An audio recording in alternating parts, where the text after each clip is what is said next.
Welcome first-time listeners and returners to the Sports Deli, where everyone deserves a seat at the table. What about fucking Colin? Why does he not have a fucking job? Because he's still being whiteballed. Why is Tom not speaking out about that? He should be his biggest fucking ally. And he hasn't said one fucking thing. A lot of people that have come on this show, I don't know why, they've gotten some good fucking jobs afterwards. Jim Rome in the jungle. It's right here in the Sports Deli, baby. We got some good ass karma right here. Let's fucking go. I love it. Man. I love it. We hope you enjoy today's show, everyone. All right, let's rock and roll. We're so honored to welcome as a part of our 50th anniversary of Title IX Celebration Series, the pride of Concord, Massachusetts, former four-time USA women's hockey goaltender, Kelly Hayes. She was a figure skater early in life, but after she had a growth spurt, it was time to pivot to ice hockey. She played girls and boys hockey growing up as a goalie. Amazingly, she had 5 guys on her high school team that went into the NHL. Most notably was Tom Barrasso, 2-time Stanley Cup champ.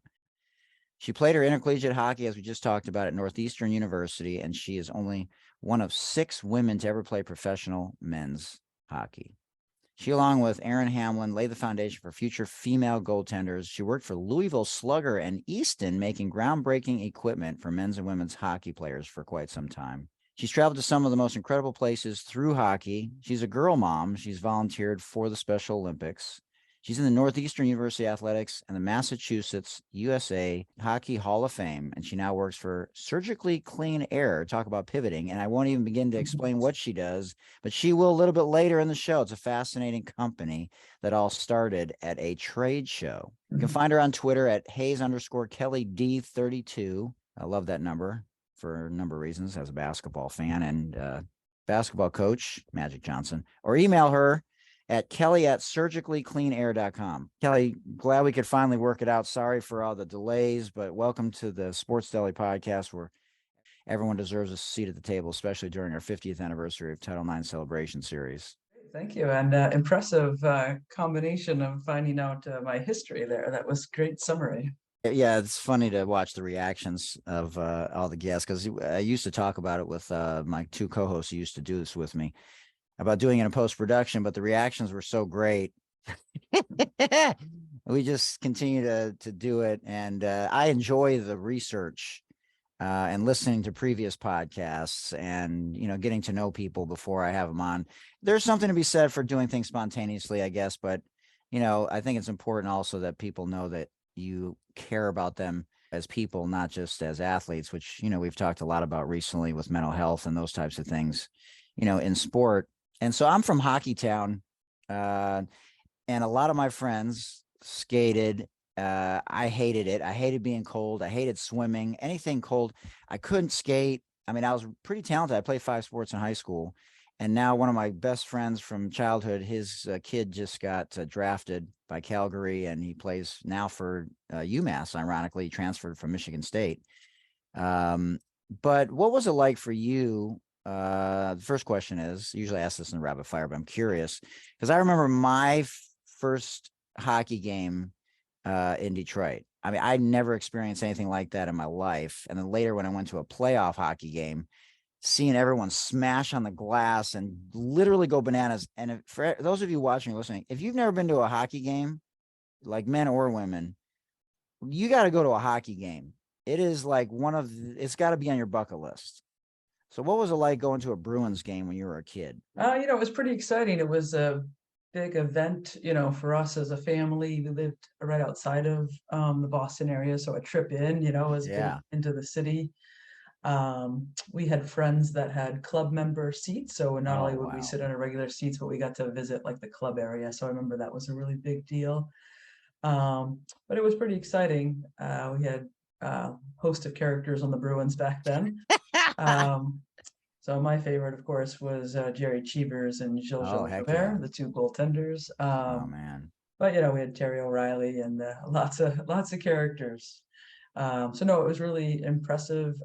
Back in the day, people got a little more dressed up to go to events like this, or didn't get dressed up and have their shirts off, or painted their chest. Maybe they had their chest painted underneath. Exactly. It was pretty fun. Yeah, I remember. I mean, I had different experiences going to hockey games. You know, one of my neighbors would, realizing it now, he would scalp tickets. So he would say, "Oh, anyone have an extra ticket? Everyone." And so we'd sit in the parking lot with them, freezing our asses off in the wintertime, trying to buy a ticket for $5, and he'd try and sell for 20. So, and then he's like, "Yeah, this is how we're going to pay to get in the game." And then we would sneak into the game sometimes by only and then having you'd have one. beer money. Right, exactly, yeah. Well, and so, you know, there's only one ticket taker, and so he's handing him the $5 ticket, and I'm standing on the other side trying to sneak in to make, and my heart would be pounding to make sure that they didn't see that I was sneaking in.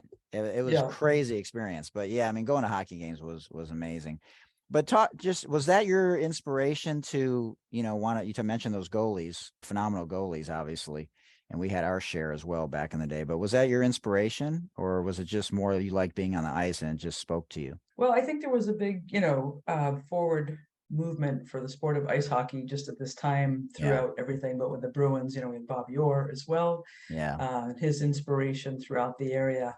And right when I was probably 10 or so, there was a huge Massachusetts funding act to build rinks. So all of a sudden they were called MDC arenas coming up. So there was more availability to play. And with that, come learn to play and all of that. But I had actually started with figure skating.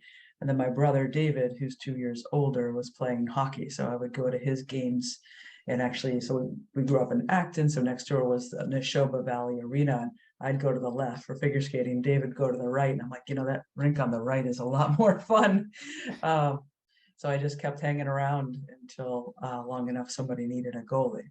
But I started off on street hockey. I mean, that's all we did after school. Right. If you weren't in a sport, was driveway hockey, street hockey was just constant. That's cool. D Money in the house. Shout out to D Money, big bro. So, but was there pushback for girls, but because you were sort of on the cusp of the Title IX, women's sports, girls sports, a pushback that we used to see.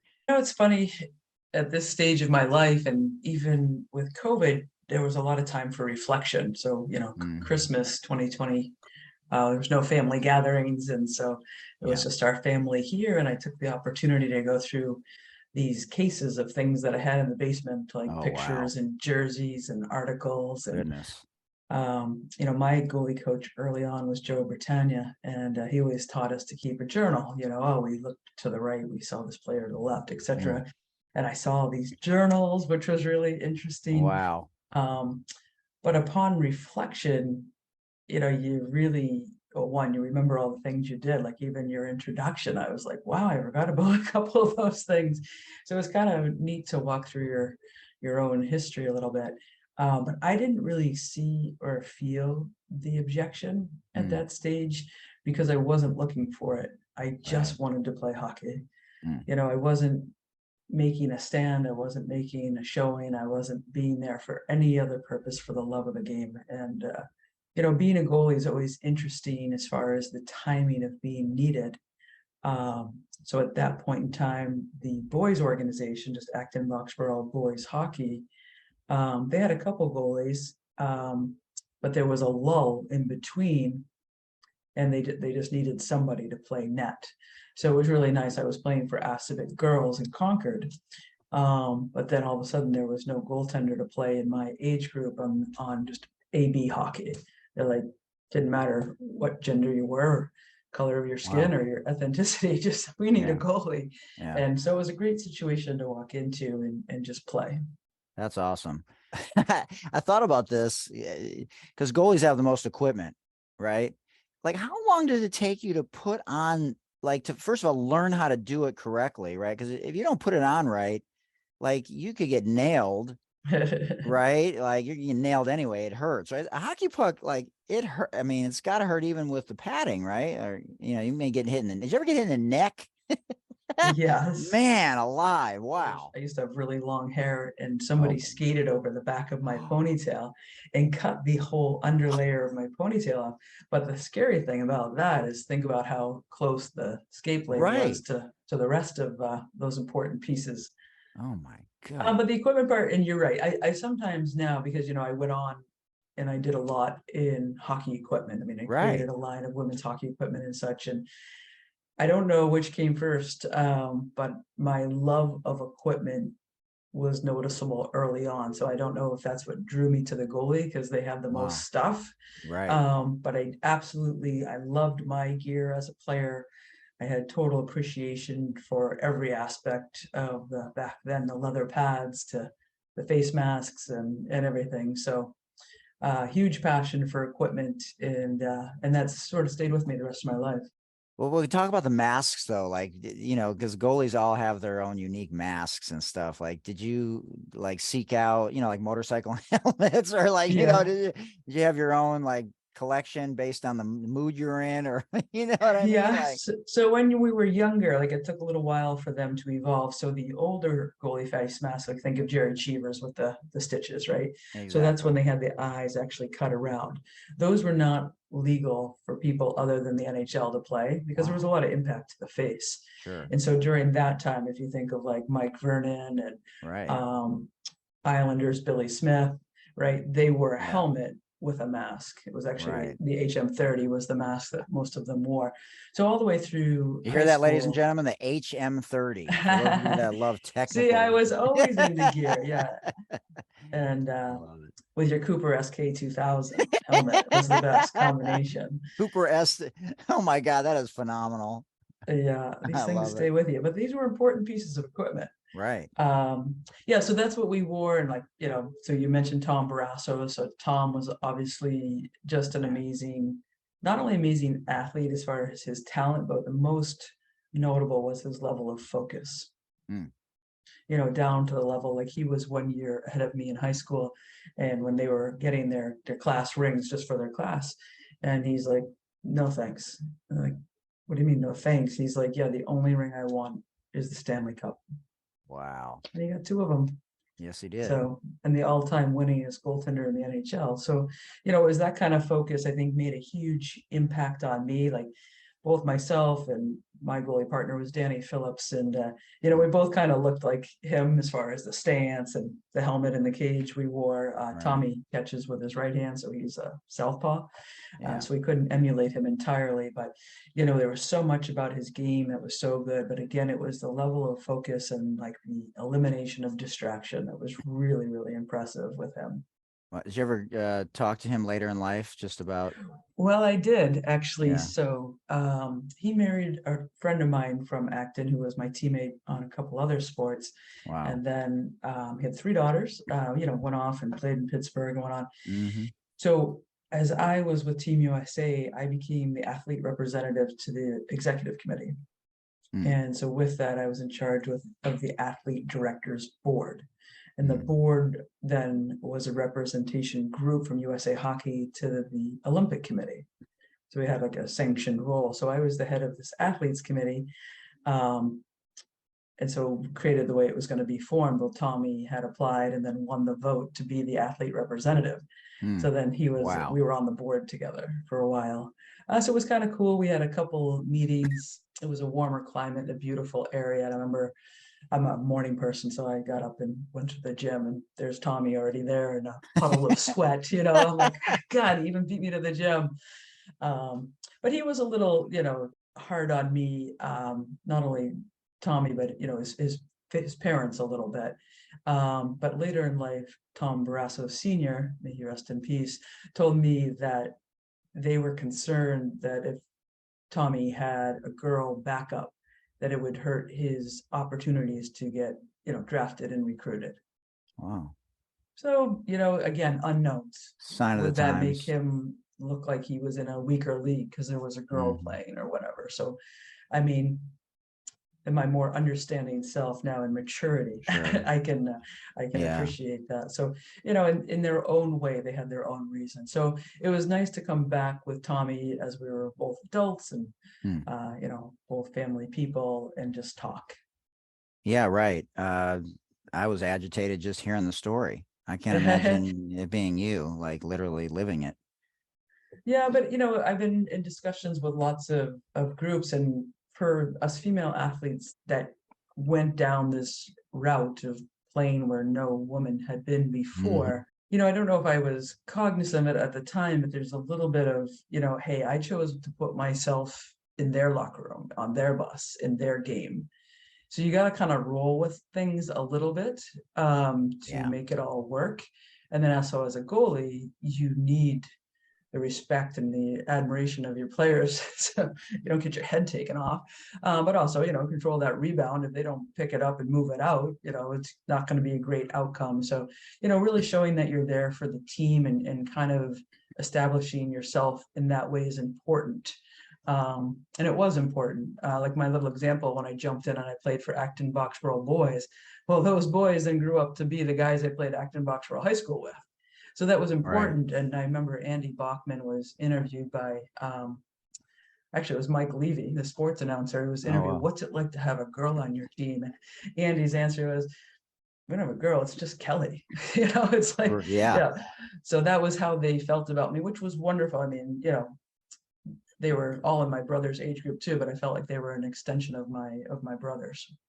Yeah, that's awesome that you had that experience. And I want to ask you about the importance of representation in a second. But I thought of, because we used to follow sports differently back in the day. We had newspapers, we opened it up every day and we checked the statistics and, it was just different. We actually read the paper. There was no social media and all that stuff. And I actually remember, I don't know if I'm pronouncing her name correctly, Rayom. Menon? Yeah. Manon, Rayom. And so I remember reading about her. I'm like, wow, really? Like, is that a thing? And so she was the first, I believe the first female ever to play men's professional hockey. She was, and not only that, but at the NHL level, so at the highest level. At the highest level. Did you ever have a conversation with her? Sure. Yeah. So, because then, she didn't stay up in the NHL. She moved down to the minors, and then I was in the minors the next year. But then also at the time, there was this big push called Roller Hockey International. So they're like, let's just take this model of pro hockey and find a way to fill the seats in the summertime. So it was inline skates, but hockey. And it was the RHI. So she played for New Jersey and I played for Orlando. So we played against each other then. And then also she played for Team Canada, women's national team. And I played for USA. And we were positioned together a couple of times, and also with Erin. Her maiden name is Witten, and then Hamlin. So the three of us, at times would be interviewed and talked. But, Minot was quite a great goalie. And now you should see her now. She's really into Pilates. I mean, she's probably in the best shape of her life right now. So she's really stayed with it. But she was quite remarkable. And, I played at 5'11", 175 pounds, and so pretty good size. And then, Menno, I think, was like 5'2" and played at about, 120. So that's a whole different proportion. Unbelievable. Yeah. But keep in mind too, a lot of goaltending is, sort of mathematical, if you will, playing the percentage, playing the angle. So again, if your positioning is correct, it's less needed, the physicality. Man, that is, I don't think I remember that she was that petite. I mean, that is, just to command that type of respect and be that polarizing in that era. I mean, there's so many layers to that whole thing. Wow, that's mind blowing. I remember spending some time with her. So in 1994, the Women's World Championships were hosted in Lake Placid. So it was the first time we got to host the World Championships, and so all the countries were there. So we lived at the Olympic Training Center, and she came through and got her food and stuff. So it was really interesting just to see her in a casual, dining room experience. I was like, wow, you really are petite, so amazing to stand up there with that much power and that much fierceness. Pound for pound versus your opponent, you're at a big difference. I mean, talking about breaking glass ceilings and being a trailblazer in probably arguably the second hardest sport there is. I mean, some would argue the top sport, gymnastics is probably harder just because of so many things you have to do. But to basically be playing basketball or, soccer on skates, I mean, and say, well, she was just a goaltender. No, it's not. First of all, she's like the catcher in baseball, right? You see everything. probably the smartest person because you're always observing and you're noticing tendencies, and you're sort of a coach, on the ice. Sort of a quarterback, yeah. Yeah, like the quarterback, exactly. Yeah, you Man, have a different perspective, and you can see plays break out, and note what's working and not working, or even pick up what the other goalies' tendencies are to help your forwards. Yeah, wow. So, did you ever approach your coaches and say, Coach, I don't think this line's working, Well, no, but I was also No. very fortunate, like even growing up playing for Assabet, we won tournaments we probably had no business winning. I remember a couple times we would have, two lines of forwards, so 6 forwards and 3 defense and myself, and that would Wow. be it. And of Wow. course, the players that we had were amazing, like Cindy Curley, Heather Lindstad, Leah Basbane. Wow. And so, we had to roll with whatever the adjustments were. So I played for Assabet for a long time.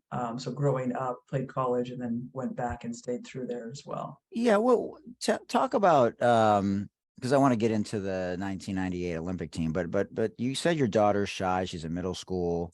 And what do you notice? Because it's a delicate balance, right? You want to help the kids experience things, try things that are uncomfortable, but you want to let them, we're living in a different time, right? The grind is Yes. different. Like the old school is different. In hockey, I don't think there was necessarily like pickup basketball, but like it's a whole different mentality. Whereas now it's like, it seems like it's just supposed to be handed to you in an instant gratification kind of thing. And I know for me and you, the grind was real. Like you had to put in the time and but what you learned from that, the life skills, do you think, not necessarily your daughter, but just because our daughters are almost the same age, do you think they understand that, or does it have to just be fun, or like what's the magic formula now, do you think, so they have a balance between the old school and the new school? Well, that is a golden question, right? So Yeah. even like, Christmas 2020, I was going through these things, and, Elizabeth was old enough to know about sports and things. I'm like, oh, do you want to see this? This is from Nagano, 1998. Right. No, seen those pictures, but she saw 1 or 2 of them that might have been out of my office or something. But yeah, it's funny to try to have them have appreciation of what's been done. And Yeah. even with Title IX and the 50th anniversary this year, I did a couple talks with school groups, and it's amazing, until the topic was brought up, they didn't have any recognition of it. And Right. so really slight teachings, and my first couples, I had my talk kind of laid out and prepared, and as I was doing more, I'm like, I got to just open this up for question and answer and really get to what the kids are thinking. Right. So give a little bit of groundwork and touch on the history, but then really point it back to them.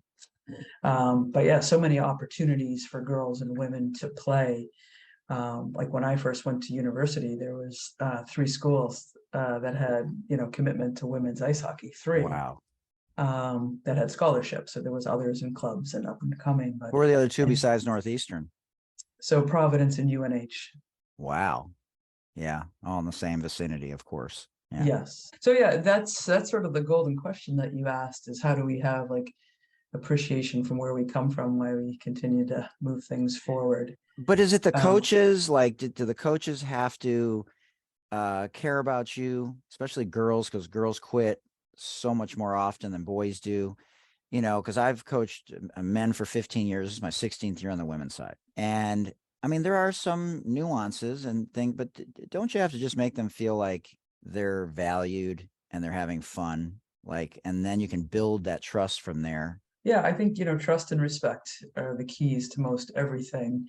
There are definitely, at least in hockey, there's some big differences in coaching men to women. And during my time at Team USA, that is what happened, is that the coaches were sort of coming in and out in a 1-year sort of trial. Like, I think they thought of it as a, mentorship program.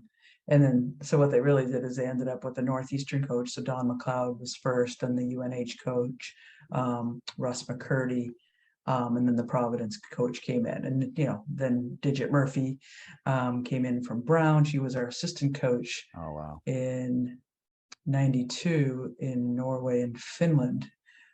So again, it was pretty cool to have the rotation of coaches, but it was also, I think, not so much on the goaltenders, but on the forwards, like, all right, what's our, set plays here? What's our cycling or not cycling and those types of things. So, but I think as the men came over from the men's game, the first thing they said is, I should have switched to coaching women's ice hockey a long time ago because they listened.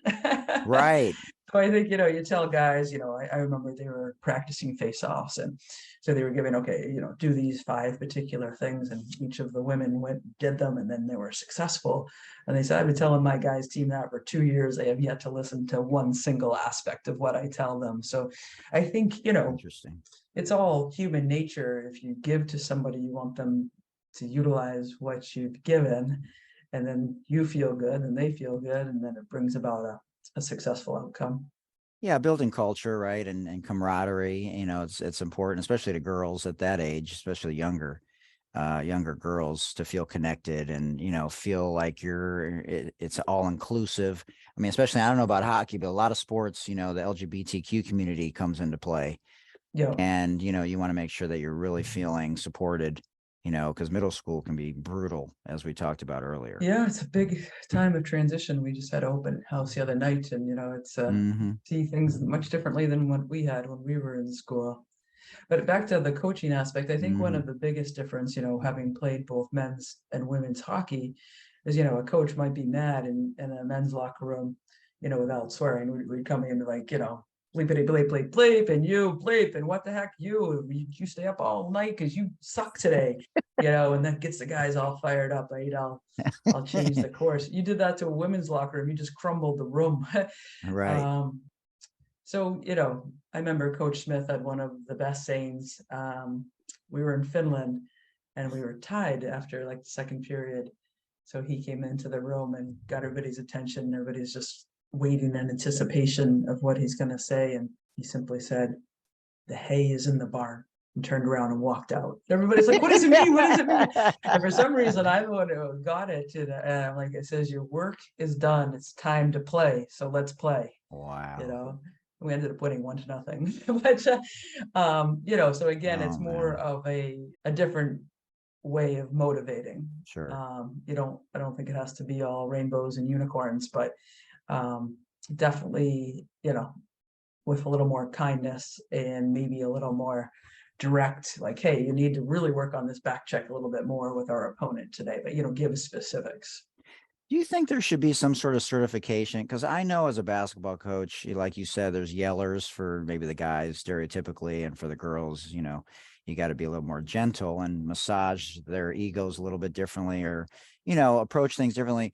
But like, I know with tennis, as a tennis coach, collegiately, intercollegiately for a long time, there is a lot of certifications with, either volleyball or certain sports, but like, coaches just coach. Like, there's no teaching, like I just feel like there should be some sort of interpersonal, education, or I mean something, just to get otherwise you just don't have a foundation, I feel like. I don't know. Yeah, in the sport of hockey, there is quite an intensive process through USA Hockey, and multiple levels of certification into a master's program. And I think you need to go through the first level to be able to coach. When my daughter was playing ice hockey, I was the assistant coach, and I had just started through that process. So again, when you get into private schools and other sectors, and if they're not USA Hockey certified organization, I don't think they have to have it. I don't know what the other mandate would be. And I know through our experience so far in the school system is most of the coaches are teachers.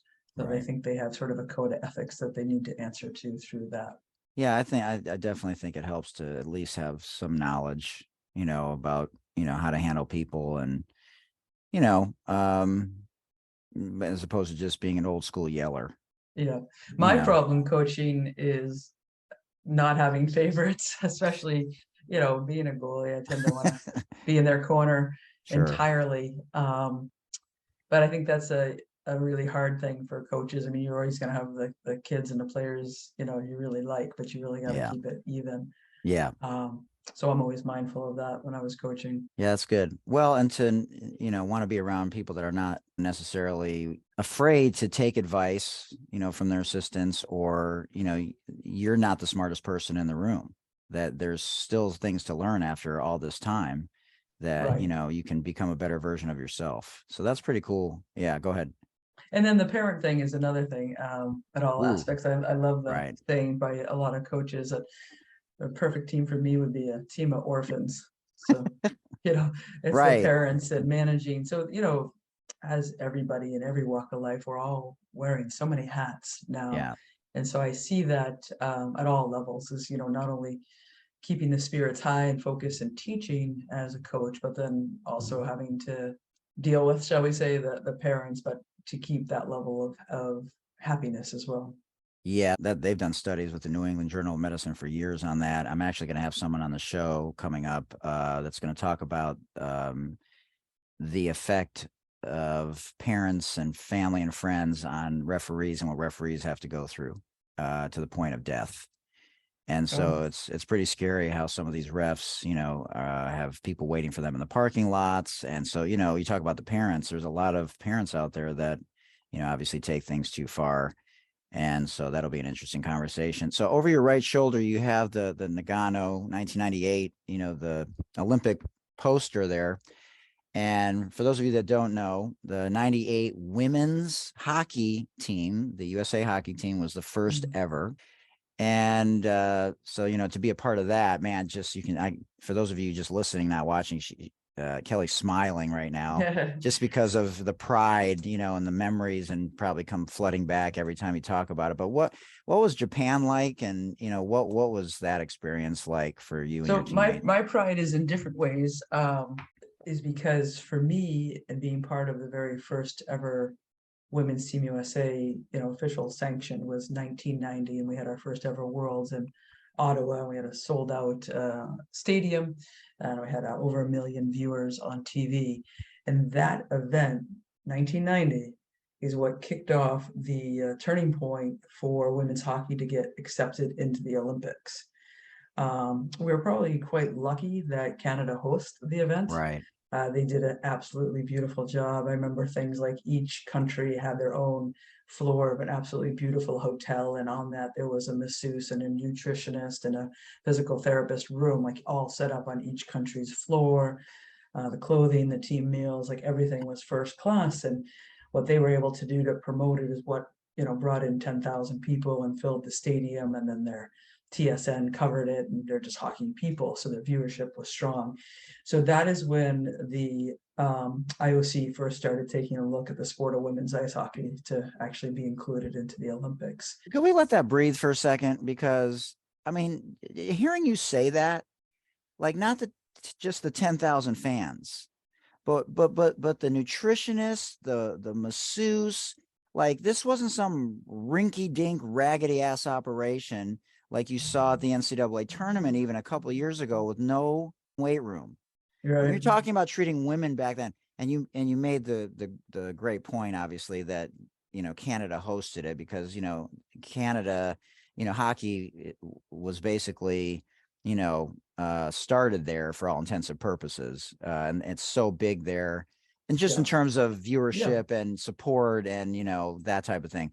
So I just want to make sure that for people that are not hockey people, you have no idea between, it being a women's sport, north of the border, our friends north of the border, it's never existed. It's not like we're 20 years in and this is the 5th Olympics, or, this is like literally the first time in 1990, only 18 years after Title IX started. So I find that like literally fascinating that they went to such lengths to make it such an incredible experience. And then you have 10,000 fans to boot. Yeah. Holy Yeah. shit. So what you were talking about, like pride and respect, and it was just like, just so elevating for us. We thought we were living the dream, and it was probably the first time we ever had like kids lined up for our autographs. Right. How many fans did you get at the Northeastern games? The crowd control walls up so that, we have room to walk, but the crowd would still be there. It was absolutely incredible. Yeah. Like, how many fans would you get at a Northeastern women's ice hockey? Well, yeah, great comparison. So, 2 years before that. So when I was at Northeastern, we won back-to-back championships. And even when we were hosting at Northeastern, we were playing 500, 700. And, most of them were family, cousins, spouse or whatever of the family of the player. So yeah, this was absolutely unheard of. Never had there been that kind of attendance for a women's ice hockey game. Holy shit. I can't even imagine what, and probably against you, right? Because you're from Team USA in Canada. Well, but you probably still had a lot of fans. When Canada scored their first goal off of me. Oh my God. They erupted with such explosion of clapping and body movement and yelling that it actually vibrated my ribcage. So I'm like, I'm not nervous, I'm not shaking, but my body is like being vibrated. It was an absolute trip. Oh my God, that's incredible. And so how was the rest of the, the experience, the opening ceremony and just, your time in Japan? Like what was it like? Okay, so that's what I wanted to get to. So then we were supposed to become an Olympic sport in 94. Right. But due to shortage of rink space in Norway, it wasn't possible. So then it got set to be for 98. Frickin' Norway. A lot of nerve. Yeah. We did have like a month-long training in Norway, though. I must tell you, it's absolutely beautiful, and the people are just remarkable. But you do need to like pickled herring. Luckily, I do. Oh wow! So it was okay. But some people weren't too thrilled with the food choices. I'm sure. There was a lot of peanut butter and bread going around on that trip. Oh my God! But I was actually cut from the team in March of 97. So for me, and when you said I feel the pride for 98, it's the pride for the sport. Right. It's the pride for those players who had been my teammates. But also USA Hockey named me the spokesperson for the sport. So they brought me to Nagano as a spokesperson. And my job was to go to all the socials and talk about women's ice hockey. And they were just trying to transition to make it more youthful. That was the main reason. Well, a lot of people had, your basic questions like, why is there no checking in women's hockey? And what are the difference in the rules? And, you still got the questions. Can they still have babies if they play hockey? Oh my God. So my job was really just to talk about the sport and kind of flow with, press things or interviews. Just really talk about the growth of it from the college aspects and those types of things. And, I was sitting next to Colleen Coyne's mom and dad at the red line, 4 rows up for the final game when Team USA defeated Canada. And it was absolutely unbelievable. The explosion of that crowd was fabulous. The way the athletes played and performed and just clicked beautifully. And a lot of people would ask me, that's why I kind of prefaced it before I said it to you. It's like, oh, aren't you sad? And I can't be sad because they won.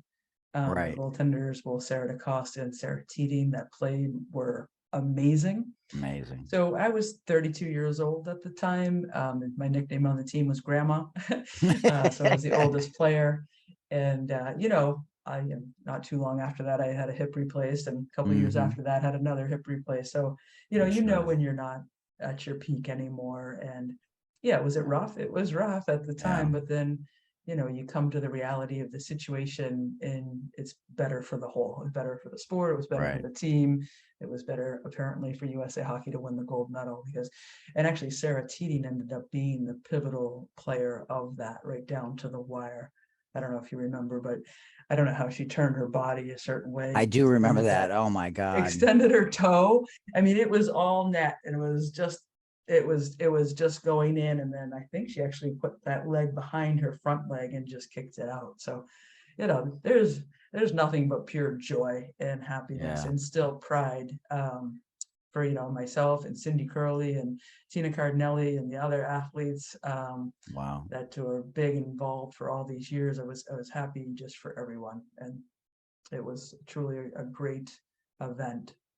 Yeah, not only for you individually and them individually, but for the country. Growth numbers after that were significant. Not only just youth hockey, the participation just exploded. USA Hockey partnered with the Girl Scouts and Try Hockey Day. Wow, I didn't know that. They did a campaign with Play It Again Sports, free equipment for trial. But then we saw high school hockey explode, especially in Minnesota, who wasn't as much in the game at that level yet. And of course, they did an excellent job with it, but the college levels throughout. So it was quite remarkable. Wow. And then the Wheaties box. I mean, all the Yeah, things right. that you kind of dream of as a kid, and to see this happen Unbelievable. for, our sport. Didn't matter, who wasn't on the box. It mattered that a lot of them were. Right. Do you feel like you learn that level of selflessness and understanding the greater good because of your parents and your brother? Well, it's got to come from somewhere, right? Now that we're Yeah. parents ourselves, you see that a lot of that does matter. But I think just the whole role of being a goaltender is like, I could never win a game by myself. Mhm. And then I've always been gifted to have like the best defenseman in the world. And Right. even when I first came up to play at the highest level at Assabet, I mean, I had this defenseman, Kelly Fitzpatrick, and like I remember from the first day, like I would make a rebound and turn to her and it would like land on the blade of her stick. So it's always having that connection, but it's just full team out sport. Yeah, that's awesome. Do you want to talk a little bit about mental health, how it was then versus now? Because obviously we've seen a lot of professional athletes talk more about it, trying to normalize it, whether it's people that are bipolar or just having acute depression or anything in between, and how we're handling it now versus, maybe how you would have handled it back then. Well, I think the way we handled it back then, especially for myself, is you just trudge through and ignore it and keep moving forward to whatever that forward was at that time. And, I think I'm just seeing now, especially the dynamics of being a female in an all male environment in the times that I was. And again, my philosophy at the time is I chose to be here. I need to be flexible to deal with the situation and make it to be a positive outcome, which it often was. I mean, it was very fortunate that way. But I see now, looking back on it, and maybe the opening up through the public, that it had its impact on me, for sure. I mean, I went right from an athlete career to creating women's hockey equipment and then working hockey sales into medical sales. So, I mean, I never really left that competitive environment because I loved it, did well at it. But, you see that constant drive is not good. Your body and your system needs a certain amount of rest. So I'm very compassionate now and sort of interested in my own reflections of this to see what's happening.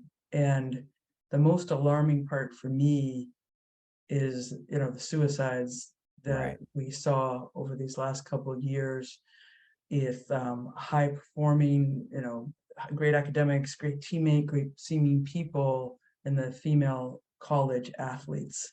And, it's Saw it like at Stanford, and a number of other places. Yeah. And it is, and trying to identify like how is this so different for women versus men. And again, kind of going back to the hockey situation, like for men's hockey, say they didn't make the US team, well, that's fine, they'll go back and go to camp with Philadelphia Flyers, right? They have other opportunities. But for women, when there's less opportunities, you don't make this team, that is the end of your career. Right. I get goosebumps just saying that. I mean, it brings up a lot more pressure on you to achieve. And I think just the sort of difference in our behavior between men and women is women tend to have a little bit of perfectionism. So again, wanting to be perfect, wanting to not only be this great athlete, be the great student, or some guys will be like, yeah, I'm just here to play football. My grades, I'll just get through. But women are like, I got to be great at everything, including a great friend and great support for everybody in her circle. So it's a lot of pressure, and I don't know how to alleviate that or to think what might be helpful, except for people being open and communicating and saying it's okay. Right. I think that's definitely a big start. It's okay to feel the stress. Right. Across the board, Yeah. from the manager to the trainer to the coaches to, each other, welcoming those conversations. So I think this is a big part. So I'm glad you mentioned, I think it's a big part of our focus. It's something that I would like to, commit myself to more and understand it and see how collectively we help. Yeah, I've had a lot of people on that have been very candid about their suicide attempts, their, manic depression, and so it's just a safe space for people to be able to share their stories. I've had 6 dads, 2 of them killed themselves, so a lot of people have these stories, and the more we hear these stories, it resonates with people for different reasons. And then, they feel like they're not alone, and it's okay to talk about, you and I have a different mindset now, like you talked about, right? But in middle school, you're worried about everything under the sun, from being bullied to people sharing messages with, the whole school, and, you're being outed, or, I mean, there's just so many things. Yeah. And it can be brutally devastating for a lot of people, as we've seen, over the last 3 decades. And so, we just have to continue to make sure it's at the forefront, not in the background. Right. And I think just because, somebody appears a certain way, like they seem like they've got it all Exactly. together, and they're, making the great save or scoring the important goal and getting good grades, you really need to sort of take a step back and really see how you are really dealing and feeling with things. And I think it turns into like the truest level of inner confidence, and sort of remembering that, the sport is for preparation of life. It's not life itself. Absolutely. And it took a long time for me to be able to say that. Right. But Absolutely. it really is. It's to teach you good values and working together and all these things we know, but we can't let it become bigger than ourselves. Yeah, we all have blind spots, whether you're at the Oh, I professional did level. too. I'm not pointing any fingers, trust me. Right. No, that's what I gathered from what you were saying, reading between the Yeah. lines. Yeah, because you're so in the forest, you don't see the trees sometimes, because you're just like, this is my one shot, like I can't blow it, kind of deal. Right. And the other thing I realized too, now looking back through everything, it's sometimes hard to get off the bus. You're like, oh my gosh, either obligation to the team, like the team needs me for XYZ, whatever you have in your mind and your heart at that time. It's really hard to know when to stop, Yeah. That's why my favorite goalie growing up was Ken Dryden. Oh, wow. Ken, graduate from Cornell, a lawyer.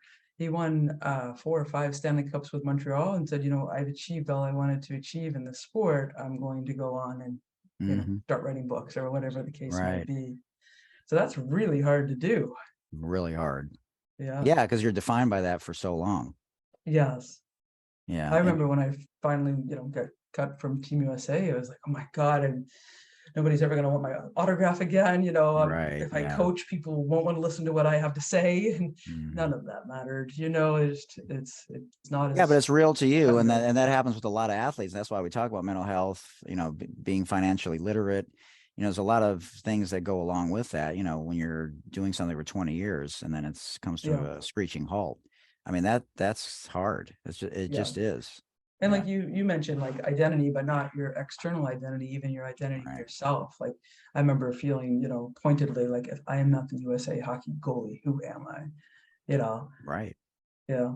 Yeah, absolutely.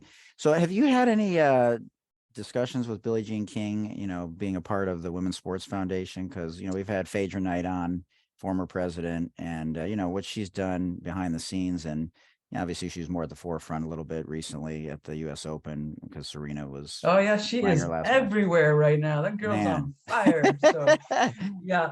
So amazing. I did meet with Billie Jean King quite a bit. My road to the Women's Sports Foundation is after the 1990 World Championships.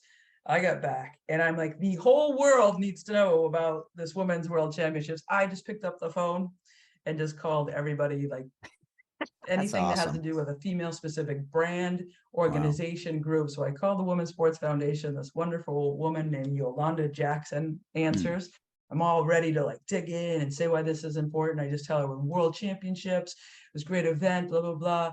You really should have women's ice hockey represented. She's like, are you available on November 5th? And it was their first, their sports gala, which is a gorgeous black tie event. And I said, I am. And hopped in my car and went down to New York City for that. And then I stayed with them for 5 or 6 years, and then it rotated through our team members. So that was awesome. And then now, of course, Megan Duggan's the president, having some hockey representation there. Absolutely. So yeah, it was great. And so during that process, hung out a bit with Billie Jean King, but also met Martina Navratilova. Man, I've been dying to get her on the show. She's amazing. Oh my God, she is amazing. So we actually ran into each other in the washroom. A little thing. Oh wow. So we're just in the bathroom, we're talking, you know, her arms were just like so Oh my impressive. I'm God. like, I can't even believe I'm standing here washing my hands.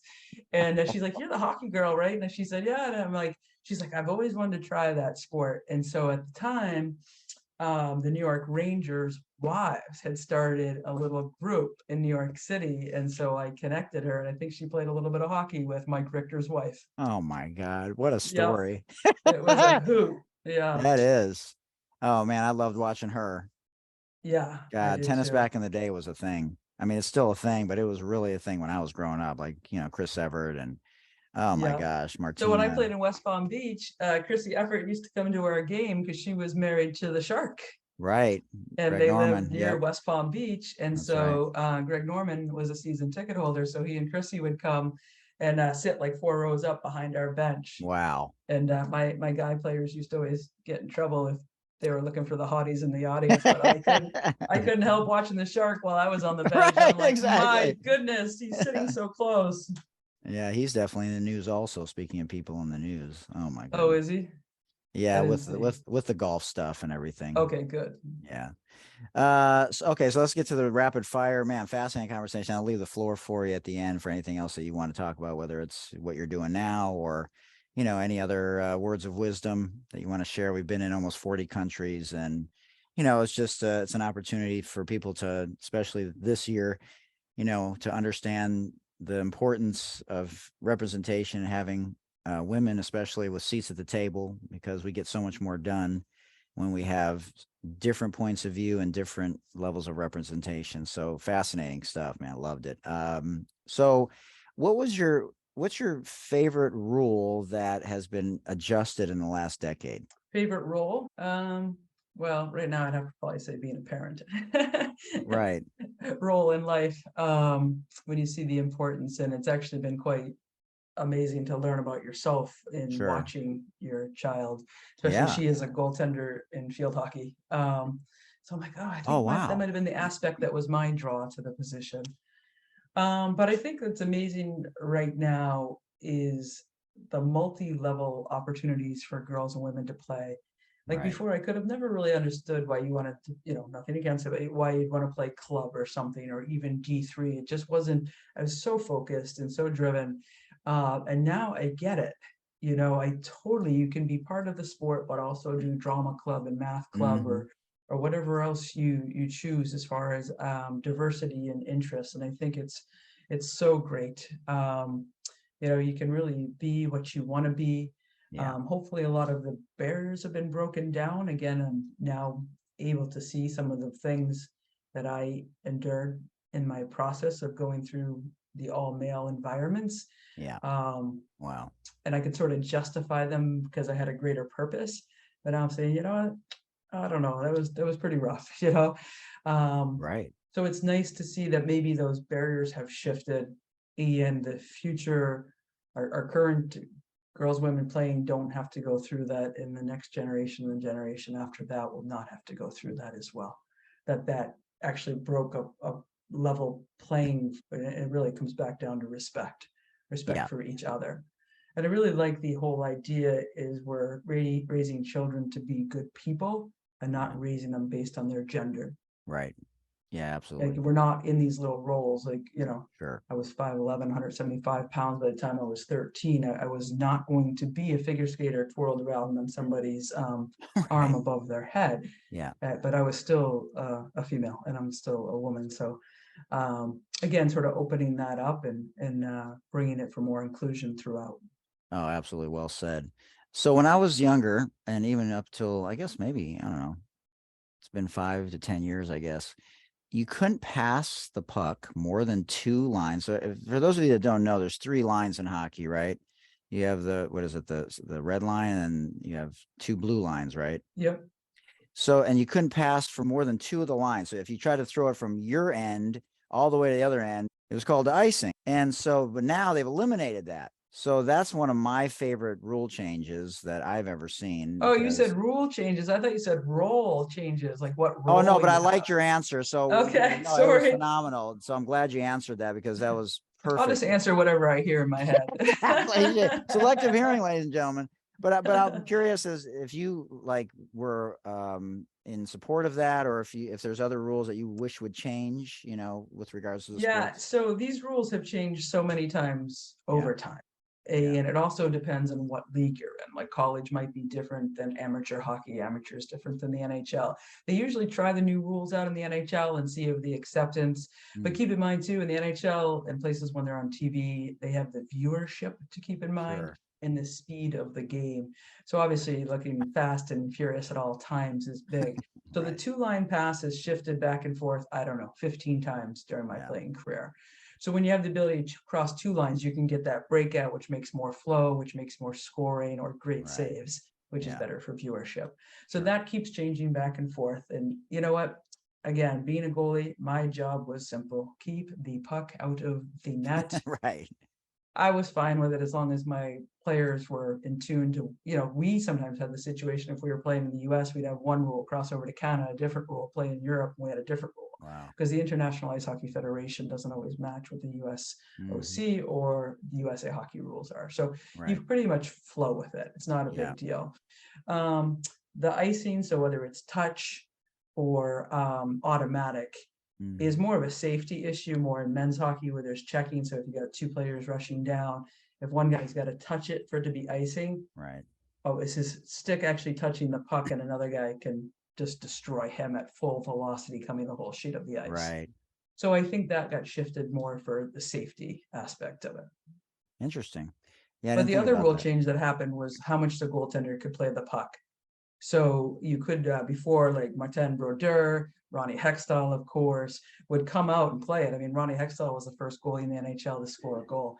So, they limited that, which I think has overall been pretty good. Like you can stop it behind the net, but you have to have a piece into the crease to be able to control the play. And then also, you can't crash into the goaltender. The blue's a little bit of a protected area as well. So that's really helpful. Yeah, that's a dangerous situation, especially with the goal, the way that it's constructed. If you get nailed into that. Well, the real thing is for the goaltenders when you're down on your knees and somebody lands on your back. I mean, MCL, ACL, flexor. So that's a big part of it because if you're already down in the butterfly and you're opened up down on your knees and you have impact on your back, something's going to give. Something's going to give. Absolutely. So, Larry Bird or Magic Johnson? Well, Larry Bird, of course. Well, you never know. I mean, and my father's from Terre Haute, Indiana. So, oh my God! Wow, really? My grandparents used to go watch Larry in college. So. Oh wow, who knew that? Didn't find that on the internet. Man, that might be a best kept secret. Yeah. Yeah, not anymore. Do you have a favorite Red Sox of all time? I'm Jason Varitek. Oh wow. Well, catchers, goalies. Sure, yeah. I always thought he was great. You're a numbers person too. I always wore 1 or 32 or in some cases just thankful to have a jersey. Right. But Jason was 33, but he was a great player. Again, laser focus, great team guy. Yeah, that's cool. Are you Tom Brady? You want to ask me if I have a favorite Patriot? Yes, that's my next question. If my glow starts to happen, yeah. So Tom Brady, of course. Again, we talk about laser focus and just the ability in so many aspects, physically and mentally, is just amazing. So for all of you listening out there or watching, I know you're ready for me to go in on Tom, but I'm not going to do it today. I'm going to Well, he had a tough announcement today here, at least in the Boston area, that the divorce filings are complete. So yes, yeah, that's unfortunate. He was kind of a nice role model for family as well, and of course, he did a lot here in the community with kids and things, and so it's tough all the way around. Well, I guess it's good to hear because when I go off on Tom, I really go off on him for different reasons. But like I said, I'm going to leave it alone today. Yeah. And if you want to hear about it, you can listen to the last podcast and the one before that and the one before that, because I have a real problem with a part of his you talk about blind spots earlier. There's a blind spot and the people around him. I don't know. So we'll leave it alone. So who's your favorite Bruin of all time? Well, I mean, Bobby Orr is pretty amazing. And another side thing you won't see on the internet, back in the day, he came out and did a little clinic with us when we were a girls hockey program. And so he did some breakaways on me. So we were actually on the cover of the Boston Globe together. But that's not the interesting tidbit. He came out for another big tournament, and he had his two boys with him, and they were young, like maybe 6 and 4 at the time. But I also worked in the coffee shop in the arena, so I could pay for my hockey. And so I was there, and Bobby needed to go on the ice maybe to do the award ceremony or something. And then he got all, the crowd all came around him. So I got to babysit Bobby Orr's kids at Assabet Valley Arena. Oh my God. Wow. So that's awesome. They were very cool. And they did not play hockey. And, back then, again, I didn't understand that. But it is a lot of pressure to follow somebody in that path. So, right. Yeah. That's a good point. Yeah. Bobby's another one, like in the community here in Boston, like he's a player agent, but he's of the highest level of respectability and again, has a wonderful image around.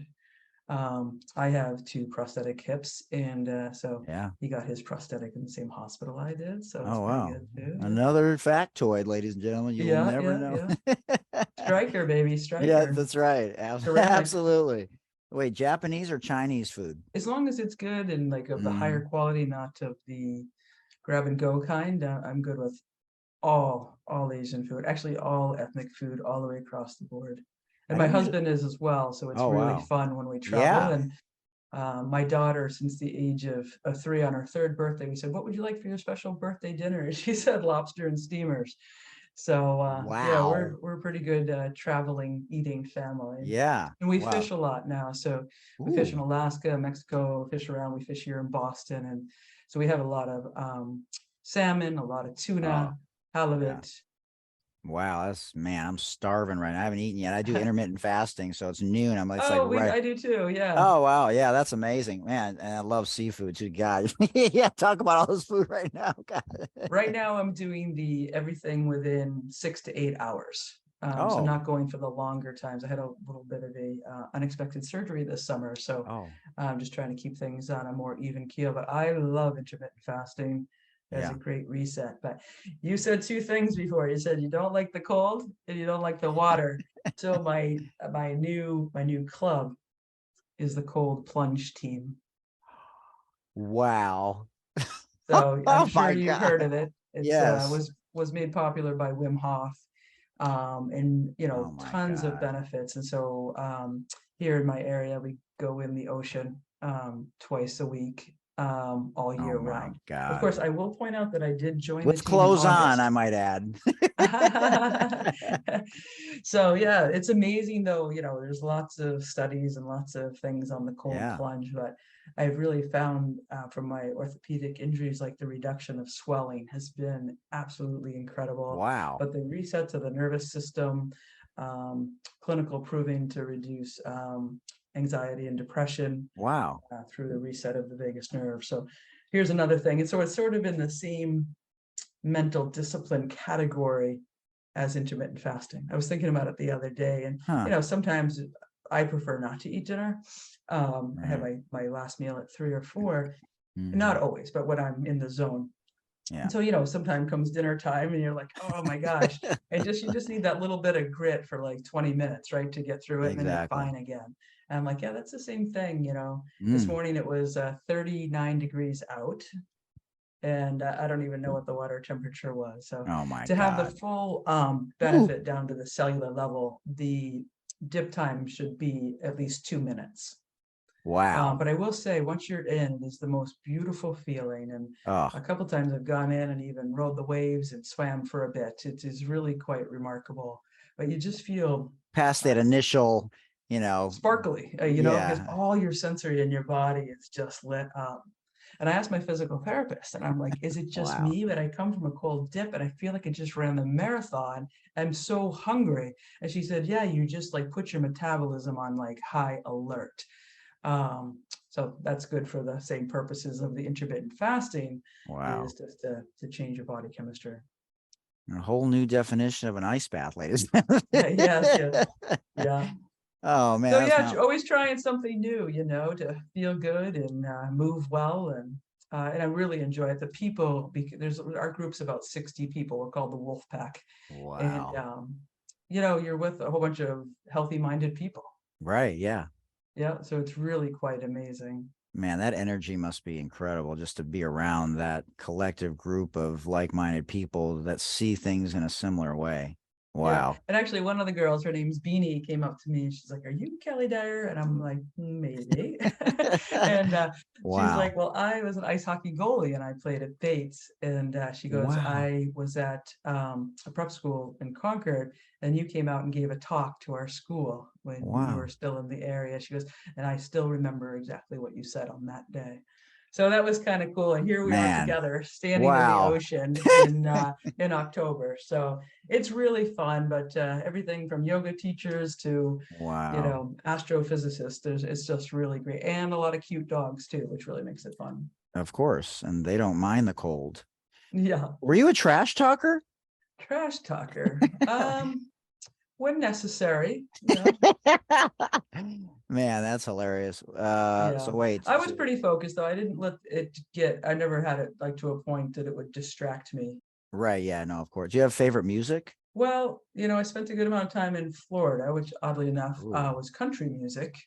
But my interesting. goalie partner there, Toddy Boy Soon, was into Frank Sinatra. So Oh that was my a different God. mix for the locker room, but he was amazing. So whatever he wanted to play was fine. But yeah, country. And then, from Florida, I went to Richmond, Virginia, and then from Richmond to Louisville, Kentucky. So in there, I picked up a bit of a passion for country, but country, soft rock, the Yeah, yacht rock type thing, the bridge, these types of things. So, that's cool. Okay, last couple questions. So, where do you see yourself in 5 years? Still with this company? well, I think the anniversary of Title IX really ignited my passion to get back into girls, women's sports, not even just sports, but just preparation for life. But then, Mhm. looking back on the comment I said, we just need to treat kids as kids and not by gender, but even just young people. But, Mhm. maybe a little more fit and a little more Yes, please. desire for attention in the girls, women's world. So I have this calling that keeps coming up to me, Wow. but I don't know exactly what that means yet. Well, So I'm I just have a. kind of being open to opportunities, like speaking with you. Mhm. A couple of universities asked if I could talk, with them, things. And so really, I'm just being open to what's out there in the world. Um, I ended up with Surgically Clean Air. I was in hockey equipment. We created the line of women's hockey protective equipment Mhm. and sticks. That From was with there, Louisville Slugger and Easton. yeah, that was Louisville Slugger. So it was Okay. TPS hockey. Mhm. And then they got bought up and moved away. So then I went to Easton Hockey. Okay. And then I was we already had all the product in place by then. Mhm. And so I was the girls women's manager for the pro teams and the Olympic team. So that was awesome. Like we signed Wow. athletes like Julie Chu, Oh, um, Hillary Knight, and Alana Blahowski. We had like 8 of the team members at the time. And the wow. beautiful thing that I loved with this transition into the hockey equipment world was not only like honoring women's hockey with a specific product or products, but was the like one of the greatest things I've done. It was being the first to sign a female hockey player to an endorsement contract. Wow. Even now I get goosebumps. Oh, That was the greatest thing. Is again like you're honoring the players with equipment for everyone, but then having an iconic, we call them athlete ambassadors, mhm. that not only had input to our product design and were truly part of the product, but then to give them an endorsement contract, it was really a great thrill. And it was monumental because at the time Nike owned Bauer, and Nike's like, oh, they have the greatest women hockey player in the world, being Cami Granado. We're not going to stand for that. And it beyond quadrupled the offer of what we had to her. And she was in Wow. tears when she told me she had to go. And I'm in tears. I'm so happy for you. Oh, Like this is what I wanted to happen. Like I don't want wow. to lose you, but this is what I Yeah. wanted to happen, is to have companies with global positioning and then global type dollars to be able to enter our world of women's ice hockey and honor the athletes. I mean, can you imagine playing now with the NIL deals? I mean, so many women are making money now, as they Oh, should. thank goodness. Yes. Yeah. Oh, it's incredible. And that's name, image, and likeness for those of you that don't know what we're talking about. But, college athletes can now get paid for their name, image, and likeness. and it's long overdue. Yeah. I think one of the greatest athletes on the women's ice hockey side is Hillary Knight. Like she's doing a great job with her presence, and again, showing her real personality and the love of outdoors and dogs and helping kids, and just all of that. And it's I knew Hillary quite well back in the day, and it's authentic. Sure. It's who she Yeah, is. well, that's what people want to see now. Is they don't want to just see the athlete; they want to just see the whole person. Yeah. They want to see their awesome. dog, their Yeah, Jeep. exactly. Why Yeah. did that get 1 million views? Like Yeah. what? Okay, Yeah. last question. So 5 people at your dinner table, past or present, dead or alive, that you've never met before. Who's at your dinner table? Oh my gosh, that is really a tricky one. I know everybody always says I should ask that in the beginning and then ponder it throughout the show. So that's no fun. Dead or alive. Well, I've also met quite a few people. I was thinking both politicians and even the Russian Olympics players, the men's back in the day, like Wow. Tretiak, and And we could have talked about the I miracle. have met Jim Craig. Oh, wow. Jim Craig, one of the favorite speeches that he had when he's being inducted into the International Ice Hockey Hall of Fame, and black tie, very nice event, and somebody raised their hand and had a question. He's like, yes. They're like, what was your greatest moment in sports? And everybody figured he'd say the 1980 Olympics. Right. And he goes, the birth of my son. Oh. The place went quiet, and then of course every woman in the room was like, he's so handsome. He's so handsome. So, but I've already met Jim. It could be any walk of life, could be anyone in history or any sport or any actor or singer, or it could be anybody. I know I did get to meet Hillary Clinton and Bill Clinton too. I got to present the Team USA jersey to the White House after the '98 Olympics. I was with the Women's Sports Foundation at the time, and they were doing representation of women in government. And so it all just came together. And so USA Hockey made up a jersey with Clinton on the back, and I got to present it. And Hillary Clinton was very smooth. She's like, thank you so much. Chelsea's going to really enjoy this. It was like such a perfect segue. I'm like, that was beautiful. Well, she got a raw deal. That's for damn sure. Oh, gosh, it's not easy. And that's another example of extra critical eye upon breaking new people and rules that people aren't accustomed to. It's not easy. So 5 people I have at my dinner table. Yeah, we're back to that question, are we? Gosh, can I avoid this?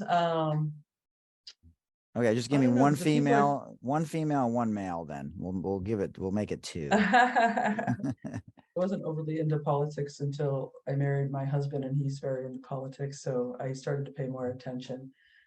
And we could have a whole podcast. One of his favorite presidents was Ronald Reagan, but I don't want to just scoop off of Chris's ideas. Wow. Yeah. Well, again, he transformed himself, right? From actor to president is pretty remarkable. It was remarkable. Yes. Oh yeah. So on the male side, I would have liked to been able to have meaningful conversations with Herb Brooks again, like his laser focus on what he was doing. Mm-hmm. He was with USA Hockey during my time there on the executive committee, but I never had a time to overlap. And actually, his passing was rather abrupt, coming home from a USA Hockey Hall of Fame golf outing. Wow. And I was supposed to be at that outing, but I had a conflict and couldn't have gone. So that's why I kind of come up with Herb. Sure. Well, she only has one person at her dinner table, ladies and gentlemen. Well, sometimes it makes for the best conversations too. And the other thing I'm finding these days, and it could be a post-COVID thing, but I like smaller gatherings. Like I used to love like the big gatherings and have the big ballrooms, and now I'm much more content with, we'll go with your number, with 5 type people. Yeah. And I know you said that I haven't met, I guess, but somebody that I would like to pick their brain now as a retired athlete and the later stages, and kind of my view of like what would be a meaningful path for me to get back into girls, women's sports. And not even that, but even on the business side of helping girls, women's sports, like sort of like how my passion was when I created the line of women's hockey equipment, because this is sort of in my thinking right now. And even though we have met, but it would be Billie Jean King. Right. And we were just together. She came and did a Title IX celebration at Gillette Place. So Robert Kraft hosted the event. Unfortunately, Billie Jean had COVID and just was videoed in. But as Sure. far as like meaningful conversations, it would be great to talk with her and, you know, follow her road. I, not too long ago, just read her book All In Right. and was really taken by that. So yeah, that would be my second pick. I got to put that on my list for Audible because Oh, you should. It's really quite remarkable when you talk about the struggles. It's unbelievable. And I think for me, reading what she went through brought it forward in my mind of some of the things I went through that I think I packed away so tightly. Sure. I wasn't even fully aware of them. Wow. And how she brought in the sisterhood. And I guess that's kind of what I realize now.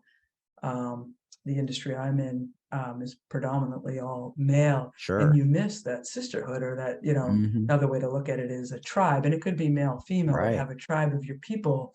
You know, when you grow up with team sports, like, you know, I remember coming home from world championships, you were together for like a month or two, and all of a sudden you're like, I'm not sure what to eat and what I'm supposed to eat and who am I eating this with. You know, it was such Right. a weird feeling. And, Yeah. Feel and I naked. miss that now significantly. So Well, whatever direction you go in with regards to girls and women in sport, they'll be definitely honored and lucky to have you. I think that's something that you should pursue, even if you're doing your day job, because I think right.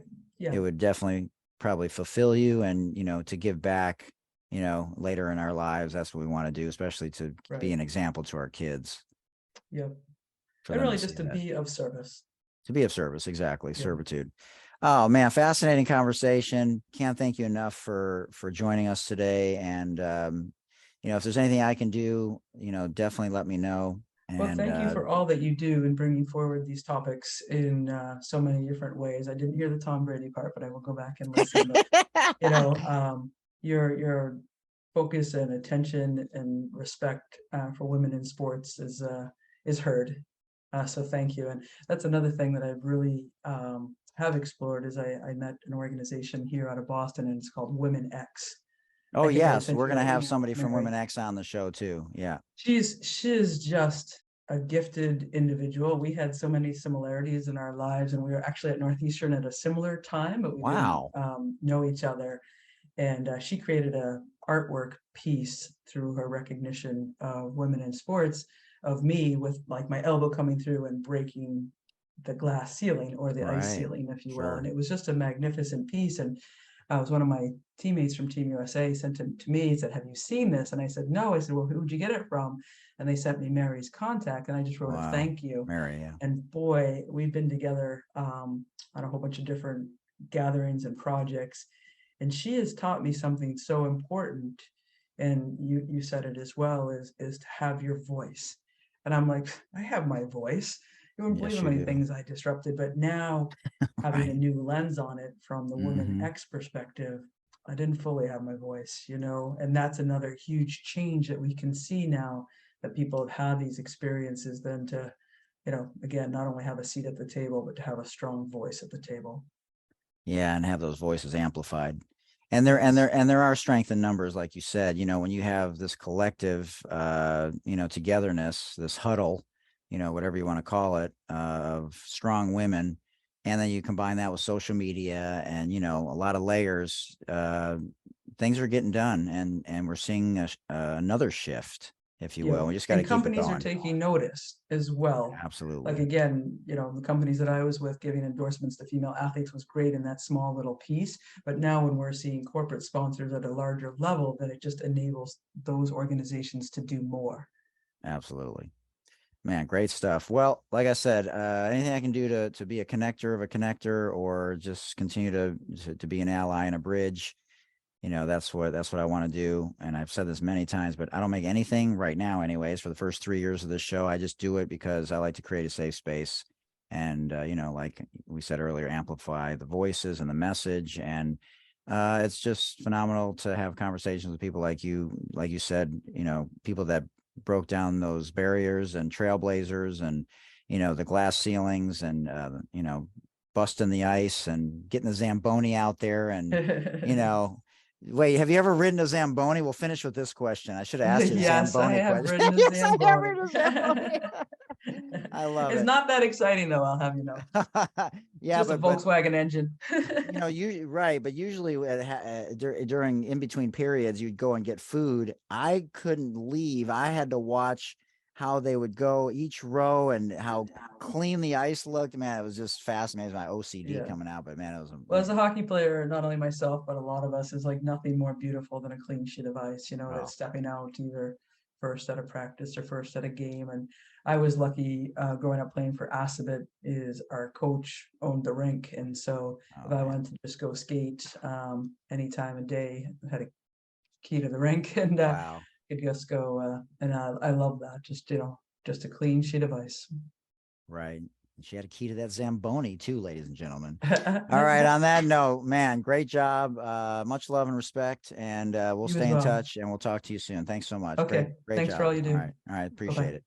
Kelly Hayes, ladies and gentlemen, phenomenal conversation. Much love, everybody. Thanks for joining us for this Title IX 50th anniversary celebration series. Until next time, I'm Hootie Hoot. For Kelly Hayes, much love. If you're ready for some more phenomenal content, here are today's outtakes, ladies and gentlemen. Enjoy. Hey there. Hey, what's up, Kelly? I like your voice live. It's very nice. I appreciate it. You got to hit the start video button in the lower left if you want the video to pop on. Huh, I do not see it. It says it already is recording. It's recording, but I don't see the video. Oh, I see. Oh, boom. Boom. Ah, it's too bright. I need it a little darker in here. No, it's not. It's not bright on my end. Oh, good. Do you have headphones? I do. Because it sounds like you're in A tunnel? in an echo chamber. Yeah, like Yeah, in a give me a tunnel. sec. Hold on. Yeah, that'd be awesome. Probably the other part is the window behind you that's creating a silhouette too. It doesn't bother me none, but just so you know for future reference. Yeah, I usually close it. It didn't seem that sunny today. Yeah, it just creates a silhouette. What about my decorations? Yeah, well, it's hard to see because it's what is it, a bobblehead? It's a gnome. Oh, it's a gnome. Wow. It's in the same category as a bobblehead, though, for sure. Yeah, it is. I agree. I had an interesting conversation with Dan Hughes about bobbleheads. It was hilarious. Yeah. Well, I have a daughter that is 14, so these things are wow. still very, very important. Yeah, right. Absolutely. Yeah, my daughter's 12. I don't know if she Oh, likes she is? bobbleheads. Yeah, she's gymnastics, softball, basketball. So she's having a lot of fun with that for sure. She's That's very wonderful. outgoing. Yeah. Mine's a little shy, actually, and she wasn't super competitive. And she just got a little more competitive now that she's playing middle school sports. Oh, that's good. Yeah. So she's in 8th grade. Yes. Middle school's, man, middle school is brutal for me. I don't remember much. Well, you were probably busy. Did this work? Oh, that sounds better. Yeah. I'm not hearing you through it. Oh, you're not? Wait, did you go to the audio, which is next to the video down there, and switch where it says mute? If you click the arrow,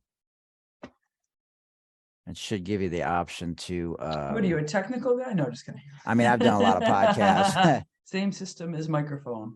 Try that. Did you try external mic or external headphones? There should be an option for external headphones. And you click the drop down arrow from the mute button. Yeah, I'm in that.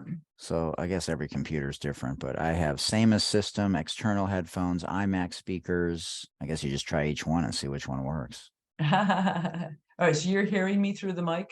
I still hear you echoey. Oh. Did you choose a different option? How about now? Nope, same. You look good though. I like the look, even if the sound is the same. Well, these outtakes are going to be phenomenal. I got to tell you. Oh, that's right. We're already recording. The outtakes are great. We're having some technical difficulties, ladies and gentlemen. Well, I was so wired into this for such a long time, of course. Yeah, of course you were with the last 2 years. Yeah, it was a little bit much. Yeah, it was. We should have all got stock in Zoom. Yeah, that and Peloton and Oh Netflix. my God. Yeah, Peloton went into the crapper, but the other two are doing pretty well, I think. Peloton. Well, Netflix is in trouble. I know. It's weird. Well, people want short videos, and Yeah. YouTube's free. Yes. So it's really hard to compete with something that's free. What do your options say on the mute? Well, I'm into audio via now the computer, and it You're on says the test computer. mic input. Mm-hmm. And when I drop down the menu there, it says microphone array relic. Is that what this brand is? Maybe. No, it says Hewlett Packard. Oh, HP in the house. It's not That's anything bad. different? It's not Did bad. that It's just oh, wait a minute. There we go. HP came up. How about now? keep talking. Can you hear me? Yeah, it's still a little echoey, but it just may be the acoustics. Okay. Is there a light that goes in? No, I don't see a light that went on. But yeah, it's good. I mean, it's up to you what you prefer to how it feels to you with the headphones on. But I like the I look. don't care. Houston, we have a problem. Now I got sunlight everywhere. She's repping How's the that for Northeastern everybody? shirt, ladies and gentlemen. For those of you that are listening and not watching, she's repping the Northeastern shirt today. I love my school. Joanne McCauley has ties to Northeastern. I'm trying to remember what it was. She coached at Duke. Okay. I think her kid went there. Well, I tell you, the university is doing great things. And, initially they were known for their co-op program. Really? Which is, their founding grassroots. So it's a 5-year university, and you work and go to school in alternating 6-month blocks. So it was fabulous for me. Got to not only learn what you like to do, but most importantly, learn what you did not like to do. And you got paid doing it. So, I mean, I graduated with money in the bank and no bills due. So that's a nice way to start off. Yeah, it is. That's fascinating. All right, let me do a quick intro and then we'll chop it up. We'll rock and roll. Okay. I hope you enjoyed it. Thanks for joining us. Boy, that was phenomenal. Great job and much love to everyone. Remember, Black Lives Matter. Stop the bullying. Stop the Asian hate. Contact your local and state politicians for any inequalities, for any individual or any group that's being marginalized. Also, everyone, we want to raise awareness for those individuals that are currently imprisoned for non-violent offenses, in particular those with long-term sentences that are disproportionate, in particular to those people in the Black and Brown community. And I want to send a shout out to 40tons.co. 40 Tons is a socially conscious cannabis brand, and they're a social enterprise using the regulated cannabis industry to fight injustice, in particular for cannabis prisoners. So check them out again at 40, the number 4, the number 0, tons, plural, 40tons.co, because what they're doing in the cannabis space and being a socially conscious company is truly incredible. And they have my full support. And also wanted to remind all of you, if you're having a tough time, you can always call the Suicide Prevention Lifeline. And that number is 988. That's it. All you got to do is dial 988 from any phone. Thanks again to our amazing sponsors, Breaking Tea and Moolah Kicks, which you can see right here up on the screen. You can search them online at breakingtea.com and moolahkicks.com. And if you'd like to support us at the Sports Deli, we'd love to have you either make a one-time donation or feel free to make a donation monthly, either 99 cents a month, $4.99 a month, or $9.99 a month. If you have questions about that, send me an email again to thesportsdeli@gmail.com, and I will send you the link on how you can do that. You can also find it at the bottom of every podcast on Spotify or Apple Podcasts. Link at the bottom to support the show. Please check out our website at thesportsdelipodcast.com. And remember, gents and ladies, please remember to do your monthly self-breast examinations. And remember, guys, this afflicts about 1,500 men annually, with about a third of those resulting in death. So we want to make sure that we do our monthly self-breast examinations, both men and women. And guys, remember to do your self-testicular examinations every month as well. Until next time, remember, it takes a village. For Dr. J and Coach K, I'm Hootie Hoot. This has been a production of Hootie Hoot Productions. Thank you for joining us in the Sports Deli, where everyone deserves a seat at the table. Remember, it takes a village. Much love, everybody. Peace.